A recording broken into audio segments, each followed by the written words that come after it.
میرے انتہائی محترم بزرگوں، دوستوں، عزیزوں، یہ اللہ رب العزت کا ضابطہ ہے قیامت تک کے لیے کہ اللہ رب العزت آدم علیہ السلام سے لے کر دنیا میں آخری آنے والے مسلمان تک ہر ایمان والے کو اللہ تعالی آزما کر دیکھیں گے، اس کو آزما کر دیکھیں گے کہ یہ ہمارے کام کے قابل ہے یا نہیں۔ یہ آزمائش آدم علیہ السلام سے لے کر قیامت تک آنے والے مسلمانوں کی ہوگی، اس لیے کہ کوئی شخص بھی آمنا کہہ کر جنت میں داخل نہیں ہوگا، اور کوئی بھی آدمی آمنا کہہ کر اللہ تعالیٰ اس کے ایمان کو قبول نہیں کریں گے جب تک اللہ تعالیٰ اس کو آزما کر نہ دیکھیں۔ یہ اللہ نے عام امت کے لیے، عام لوگوں کے لیے فرمایا، اللہ تعالیٰ کسی کو چھوڑیں گے نہیں صرف آمنا کہنے پر، بلکہ اللہ رب العزت ان کو آزمائیں گے اور آزمانے کے بعد فیصلہ فرمائیں گے کہ یہ ایمان والے ہیں یا نہیں، اور آزمانے کے بعد فیصلہ فرمائیں گے کہ ہمیں ان سے کام لینا ہے یا نہیں۔ یہ اللہ تعالیٰ کا ضابطہ ہے۔ اللہ نے صاف فرما دیا قرآن میں، الف لام میم حسب الناس ان یترکوا ان یقولوا آمنا وهم لا یفتنون۔ کیا یہ گمان کر لیا ہے لوگوں نے کہ وہ آمنا کہیں گے ہم ان کا ایمان قبول کر لیں گے؟ نہیں، بلکہ ہم ان کو آزما کر دیکھیں گے، ہم ان کو آزما کر دیکھیں۔ یہ آزمائش ہر زمانے میں ہوگی۔ اللہ رب العزت نے سب سے پہلے ملائکہ کو آزمایا۔ ملائکہ اللہ تعالیٰ کی ایک مقرب اور ایک بہت عبادت گزار اور ایک گناہوں سے معصوم مخلوق ہے، گناہوں سے معصوم ایک مخلوق ہے، گناہوں سے معصوم ایک مخلوق ہے۔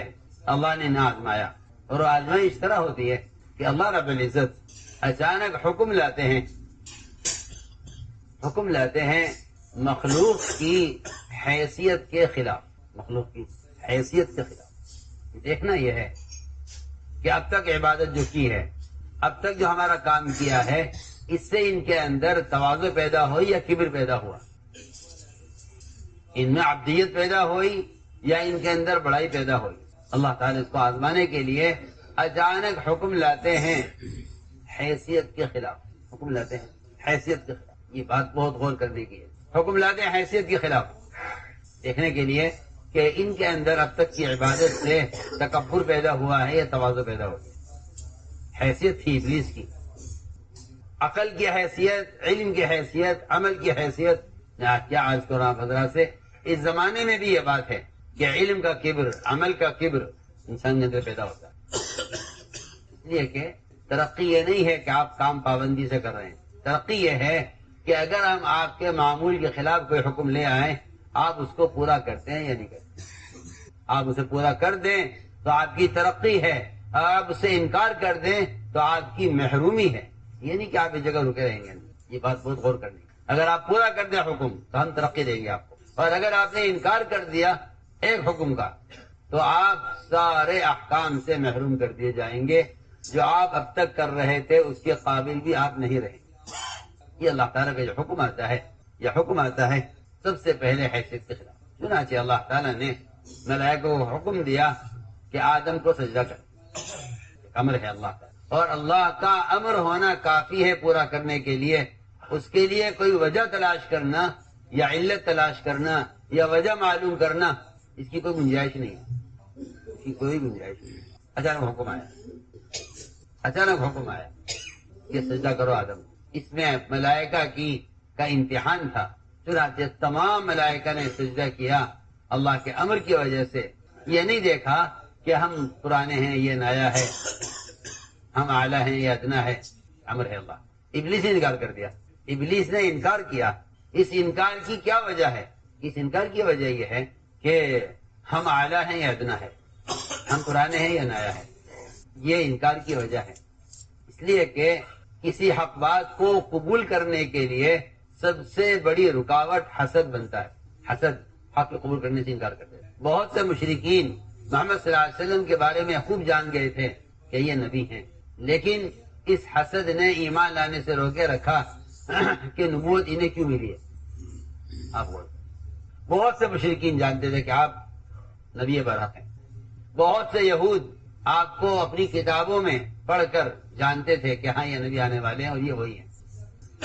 صرف حسد نے ان کو روک دیا اسلام لانے سے۔ کتاب انہیں کیوں دی گئی ہے اور نبوت ان کو کیوں دی؟ بہت سے مشرکین کہتے تھے مکے کے کہ اگر محمد صلی اللہ علیہ وسلم ہمارے خاندان کے ہوتے تو ہم ایمان لے آتے، لیکن ہمارے خاندان میں نہیں، تمہارے خاندان میں، ہم ان کو قبول نہیں کریں گے۔ یہ غور کرنے کی بات ہے۔ سب سے پہلا جو انکار ہوا ہے اللہ کے امر کا، وہ انکار ہوا ہے حسد کی وجہ سے، انکار ہوا ہے حسد کی وجہ سے کہ انہیں درجہ کیوں دیا جائے۔ پہلی نافرمانی اللہ کے آسمان پہ ہوئی ہے حسد کی وجہ سے۔ پہلا قتل زمین پر ہوا ہے حسد کی وجہ سے۔ اس لیے مجھے عرض کرنا ہے کہ اللہ تعالیٰ اچانک حکم لے آئیں گے، اور وہ حکم آپ کے معمول کے خلاف ہوگا، حیثیت کے خلاف ہوگا۔ چنانچہ اللہ نے حکم دیا، ملائکہ نے سجدہ کیا، ابلیس نے انکار کیا کہ نہیں، میں ان کو سجدہ نہیں کروں، اس لیے کہ حسد وہ خیر سے اس لیے محروم کر دیتا ہے کہ حسد کرنا اللہ تعالیٰ کی تقسیم سے اختلاف کرنا ہے۔ حسد کرنا اللہ کی تقسیم، اللہ کی ہے، تقسیم اللہ کی ہے، تقسیم اللہ کی ہے۔ اللہ نے فرمایا ہے، قرآن میں سوال کیا لوگوں سے، کیا اللہ کی رحمت کو یہ تقسیم کریں گے؟ اللہ اپنی رحمت کو خود تقسیم کرتے ہیں۔ تو میں نے عرض کیا، یہ پہلی سب سے پہلی بات یہ ہے کہ اللہ تعالیٰ حکم لائیں گے حیثیت کے خلاف آزمانے کے لیے۔ اگلی بات یہ ہے کہ اللہ تعالیٰ امتحان لیں گے انبیاء علیہ السلام کا۔ میں نے قرآن کی آیت پڑھی تھی کہ اللہ نے ابراہیم علیہ السلام کو چند صفات میں آزمایا، ابراہیم علیہ السلام نے ان صفات کو اندر پورا کر کے دکھلا دیا، رات کے اندر پورا کر کے دکھلا۔ فَأَتَمَّهُنَّ ابراہیم علیہ السلام نے ان صفات کو پورا کر کے دکھلایا۔ وہ 15 خصلتیں ہیں جن کو قرآن نے بیان کیا، وہ 15 خصلتیں ہیں جن کو قرآن نے بیان کیا ہے، ابراہیم علیہ السلام نے انہیں پورا کر کے دکھلایا۔ تو یہ کہ انبیاء علیہ السلام کی آزمائش ہوتی ہے، اچانک حکم آتا ہے، اور یہ حکم انبیاء علیہ السلام کے اپنی چاہت جذبے کے خلاف آتا ہے۔ ہر نبی کی یہ چاہت ہوتی ہے کہ اس کے کام کو اور اس کی ذمہ داری کو اس کی اولاد سنبھالے۔ وہ انبیاء علیہ السلام اولاد کے طالب اس لیے ہوتے ہیں تاکہ ان کے دین کی اور ان کے کام کی حفاظت ہو۔ اللہ سے اولاد طلب کی، ربنا لیقیموا الصلاۃ، کہ اللہ اولاد چاہیے جو تیرے دین کو دنیا میں قائم کرے۔ اللہ نے اولاد دی۔ اسماعیل علیہ السلام جب کسی قابل ہونے لگے تو اچانک حکم آیا کہ ان کو ذبح کرو، اچانک حکم آیا ان کو ذبح کرو، ٹھیک ہے، حکم ہے، اچانک حکم آیا ان کو ذبح کرو۔ بیٹے سے کہا کہ اللہ کا حکم ہے تمہیں ذبح کرنے کا، تم اپنے بارے میں خود غور کرو۔ یہ نہیں فرمایا کہ میرا حکم ہے ذبح ہو جاؤ، یعنی تم اپنے بارے میں خود غور کرو، تمہارا ذبح ہونا اللہ کے امر سے ہے، یہ تمہارا ذبح ہونا میرے حکم سے۔ انظر ماذا ترى، یہ میں کہتا ہوں کہ یہ اخلاص کی تعلیم کا جملہ ہے، یہ اخلاص کی تعلیم کا ایک جملہ ہے، اخلاص کی تعلیم کا جملہ ہے یہ۔ انظر ماذا ترى، اپنے بارے میں خود غور کرو، تمہارا ذبح ہونا کس کے لیے؟ جواب میں فرمایا افعل ما تؤمر، ابا جی آپ کو مجھ سے پوچھنے کا کوئی حق نہیں ہے، آپ کو حکم اس نے دیا ہے، آپ اس حکم کو پورا کریں اللہ کے لیے۔ افعل ما تؤمر، جس کا اللہ نے آپ کو حکم دیا آپ اس کو پورا کریں۔ بیٹا باپ سے کہہ رہا ہے کہ آپ کو وہ کام کرنا ہے جس کا اللہ نے آپ کو حکم دیا ہے۔ افعل ما تؤمر، یہاں جو حکم آیا ہے وہ حکم ایک اولاد کی محبت اور اس کے جذبے کے خلاف آیا، پورا کریں گے، اس کو ہم پورا کریں گے۔ تو میں نے عرض کیا ہے، حکم آئے گا حیثیت کے خلاف، حکم آئے گا جذبے کے خلاف، کبھی حکم آئے گا معمول کے خلاف۔ یہ سب اطاعت کی مثالیں ہیں۔ حکم آئے گا معمول کے خلاف، حکم آئے گا جذبے کے خلاف۔ صحابہ کرام کا جذبہ تھا اور شوق تھا بیت اللہ کی زیارت کا اور بیت اللہ کے طواف کا، اور عمرے کی تمنا کرتے تھے صحابہ کہ کاش کبھی زندگی میں بیت اللہ دیکھ سکیں گے۔ آپ صلی اللہ علیہ وسلم صحابہ کو لے کر حدیبیہ کے موقع پر پہنچے، مشرکین نے آپ کو اور آپ کے صحابہ کو عمرے سے روک دیا، عمرہ نہیں کرنے دیا۔ یہاں کفار نے روکا آپ کو، لیکن اللہ کا حکم یہ نہیں آیا کہ تمہیں کوشش کر کے عمرہ کرنا ہے، اللہ کا حکم یہ آیا کہ واپس جاؤ۔ ہم دیکھنا چاہتے ہیں کہ آپ اللہ کے حکم کی وجہ سے اس وقت باوجود کفار کی طرف سے رکاوٹ کے اللہ کا حکم پورا کرتے ہیں یا اپنا جذبہ پورا کرتے ہیں،